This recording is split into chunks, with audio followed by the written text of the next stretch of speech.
Kami dari kelompok 7 yang beranggotakan saya Morzal Maktas. Saya Putri Lestari. Saya Nafasa Kirani. Saya Muhammad Diva. Kami ingin mempresentasikan tentang ragam intervensi individual. Berikut pemaparan materi dari kami.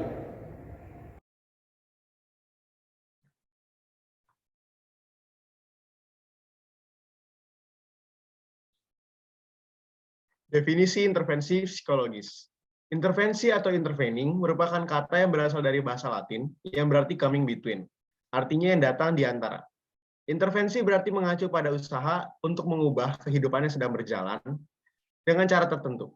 Perubahan itu bisa kecil ataupun besar, bisa negatif ataupun positif.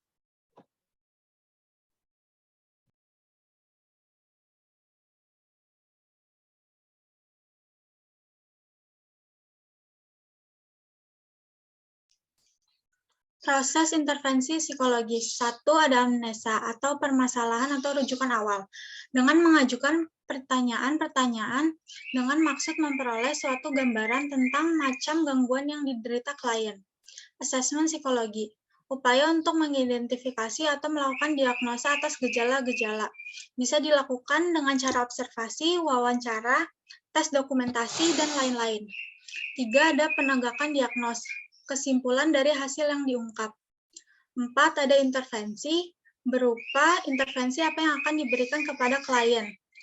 Harus memperhatikan usia subjek, target sistem, latar belakang budaya, pendekatan dan tujuan intervensi harus mempunyai dasar ilmiah atau evidence base.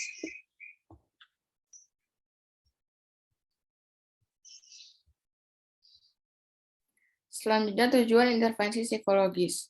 Yang pertama, promotif. Promotif yaitu partisipasi atau keterlibatan psikolog maupun tenaga layanan psikologi dalam memberikan promosi. Contohnya, psikoedukasi, penyuluhan, dan infografis. Lalu yang kedua, ada preventif. Tujuannya yaitu untuk mencegah kesulitan yang menghalangi pelaksanaan fungsi dan pertumbuhan pribadi seseorang atau sebuah lembaga. Lalu yang ketiga, ada kuratif. Kuratif ini bertujuan untuk mengubah pola perkembangan maladaptif atau destruktif yang terlanjur terbentuk. Lalu yang terakhir, ada rehabilitatif. Rehabilitatif ini bertujuan untuk membantu orang atau lembaga mengatasi kekurangan dengan meningkatkan kemampuan menggunakan kelebihan yang dimiliki.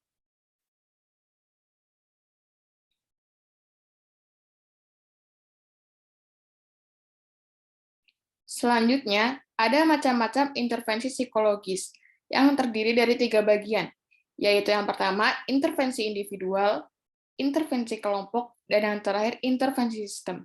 Di sini saya akan menjelaskan mengenai intervensi individual. Intervensi individual, menurut Pomeranz tahun 2013, mengemukakan bahwa intervensi individual merupakan terapi yang berfokus pada hubungan interpersonal, yaitu antara klien dan terapis. Intervensi individual ini bisa berupa konseling dan psikoterapi.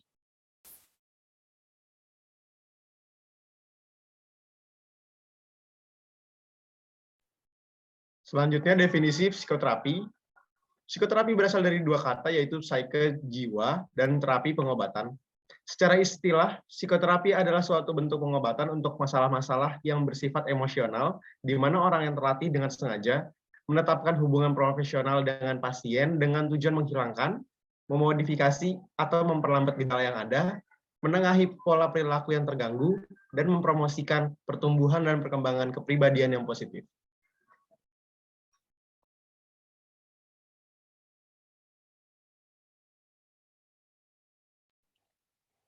Ada 3 tingkatan dalam psikoterapi. Yang pertama ada suportif, yaitu mengembalikan keseimbangan secara cepat dan menghindarkan klien dari masalah neurotik. Yang kedua ada reduktif, yaitu mengubah pikiran dan perasaan klien agar dapat berfungsi lebih efektif. Yang terakhir ada rekonstruktif, yaitu pencapaian insight yang luas tentang ketidaksadaran bertujuan mengubah kepribadian klien.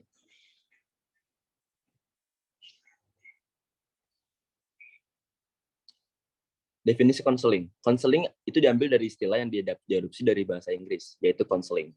Di dalam kamus artinya dikaitkan dengan kata counsel, memiliki beberapa arti, yaitu nasihat, to obtain counsel, anjuran, to give counsel, dan pembicaraan, to take counsel.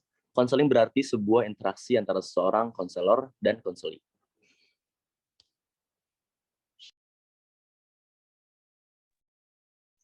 Pendekatan psikoterapi. 1. Ada pendekatan psikodinamika. Pendekatan psikodinamik untuk terapi berfokus pada motif dan konflik bawah sadar dalam mencari akar perilaku. Hal ini juga sangat bergantung pada analisis pengalaman masa lalu. 2. Ada pendekatan humanistik eksistensial. Dari perspektif humanis, manusia bukanlah produk dari masa lalu, alam bawah sadar, atau lingkungan.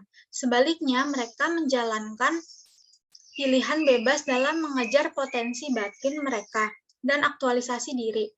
Tujuan akhir dari psikoterapi eksistensial adalah untuk membantu individu mencapai titik di mana kesadaran dan pengambilan keputusan dapat dilakukan secara bertanggung jawab. Latihan kemampuan kognitif akan memungkinkan pencapaian keadaan cinta keintiman.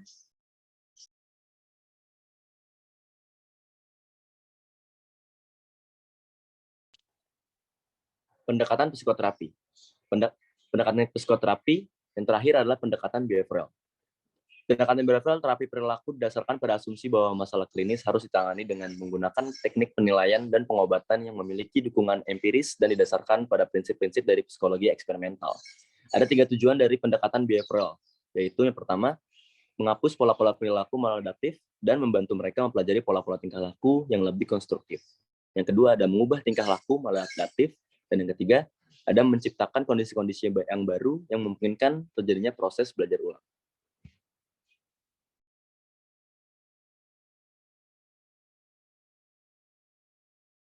Kemudian ada teknik-teknik utama terapi behavior. Yang pertama, desensitisasi sistematik. Desensitisasi sistematik yaitu cara yang digunakan untuk menghapus tingkah laku yang diperbuat secara negatif dengan menyertakan pemunculan tingkah laku yang berlawanan dengan tingkah laku yang hendak dihapuskan. Lalu yang kedua, terapi asertif. Terapi asertif yaitu latihan mempertahankan diri akibat perlakuan orang lain yang menimbulkan kecemasan dengan cara mempertahankan hak dan harga dirinya. Lalu yang terakhir, terapi aversi.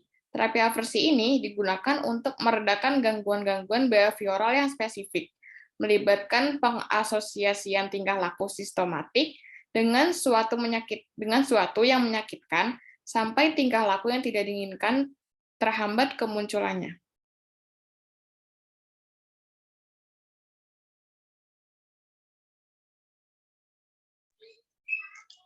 Pendekatan psikoterapi yang keempat itu ada Cognitive Behavioral Treatment atau CBT.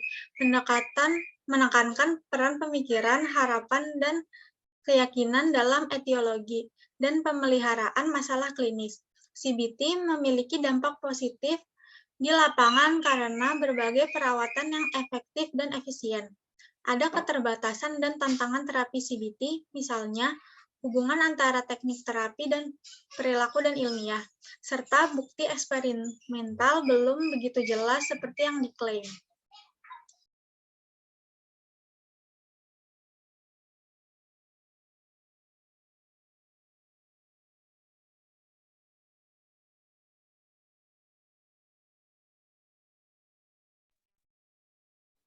Stop self-diagnose. Self-diagnose adalah sebuah kegiatan mendiagnosis diri sendiri, sehingga seseorang merasa memiliki sebuah penyakit hanya berdasarkan perkiraannya sendiri. Saat melakukan self-diagnose, sebenarnya kita sedang berasumsi seolah-olah kita mengetahui masalah kesehatan yang kita alami, padahal belum tentu. Tak sedikit orang yang melakukan self-diagnose dan mengambil pengobatan yang salah. Hal ini menimbulkan risiko kondisi kesehatan yang lebih parah menjadi bertambah besar karena mengkonsumsi obat atau menjalani metode pengobatan yang tidak disarankan dokter. Self-diagnose juga dapat berpengaruh terhadap kesehatan mental itu sendiri. Sebagai contoh, saya belakangan ini sering merasa pusing. Kemudian, dari hasil pencarian saya, didapat bahwa sakit kepala yang sering dialami mengidentifikasi penyakit tumor otak. Oleh karena itu, saya merasa khawatir dan stres yang berlebihan. Padahal, belum tentu saya mengidap tumor otak. Namun saya sudah merasa sangat khawatir. Untuk itu, Jika kita merasa ada yang salah dari diri kita sendiri, konsultasikanlah kepada ahlinya. Karena pada dasarnya tujuan diagnosis hanya satu, yaitu untuk mendapat perawatan yang tepat atas hasil diagnosanya. Penegakan diagnosa hanya dilakukan oleh tenaga kesehatan profesional seperti psikolog klinis maupun dokter spesialis maupun dokter umum. Jika terkait dengan gangguan psikologis, mental, jiwa, maka dilakukan oleh psikiater.